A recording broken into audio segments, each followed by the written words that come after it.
Hey everyone, welcome back to another YouTube video, and in this video I'll be showing you guys how to reset your Facebook password when reset email or code does not arrive. First, open your Gmail and in the top left corner click on the three-line option. Scroll down, check spam folder or promotion folders. Next, use a different device or browser if your device is not working. After that, try an alternate email or phone linked to your account. Next, head to your settings, search for iPhone storage, scroll down, click on Facebook, click on offload app.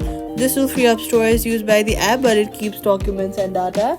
Reinstalling the app will place back your data if the app is still available for download. Now, if none of that works, just wait 10 to 15 minutes for network delays. Safety tip: avoid third-party recovery tools, they can steal your account. Quick fix: contact Facebook support through help center, and that's it. Subscribe for more fixes.